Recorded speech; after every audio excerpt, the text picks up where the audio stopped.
Maoist అగ్రనేత బర్సీ దేవా and Devji ఇద్దరు తెలంగాణలోకి ఎంట్రీ ఇచ్చారు.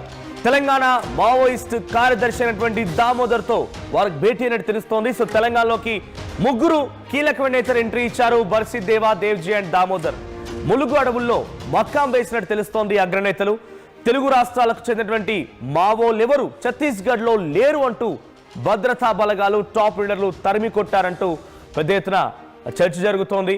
సో మిగిలింది బచ్చాలేనంటున్నారు ఛత్తీస్గఢ్ బలగాలు. ఛత్తీస్గఢ్ లో స్థానిక నాయకత్వంతో పునర్నిర్మాణం అవుతున్న మావోయిస్టు పార్టీ బర్సీ దేవా తెలంగాణకు ఎందుకు వచ్చాడు అనే చర్చ మొదలైంది. హిడ్మా ఎన్కౌంటర్ కు ప్రతీకారం తెలంగాణ గడ్డ నుంచే తీర్చుకోబోతున్నాడా బర్సీ దేవా? మరి ఇక్కడ ఫోటోలో కనిపిస్తున్నటువంటి వ్యక్తి బర్సీ దేవా. ఏకంగా హిడ్మా గ్రామానికి సంబంధించిన ఆయన. హిడ్మా అడుగుజాడల్లో మావోయిస్టు పార్టీలో చేరిన ఈ దేవా ఇప్పుడు తెలంగాణలోకి ఎంట్రీ ఇచ్చాడట. తెలంగాణ కర్రెగుట్టలు ములుగు జిల్లా అడవుల్లో ప్రస్తుతం ఈ ముగ్గురు నేతలు ఉన్నట్టు తెలుస్తోంది. సో ఇప్పటికే బర్సీ దేవా కోసం పెద్ద ఎత్తున పోలీసులు కూడా గాలింపు చర్యలు చేపడుతున్నారు. రేపటి రోజున కీలకమైన నేత ఎవరు, మావోయిస్టు పార్టీని లీడ్ చేసేది ఎవరు అన్నప్పుడు బర్సీ దేవా పేరే ప్రధానంగా వినిపిస్తోంది.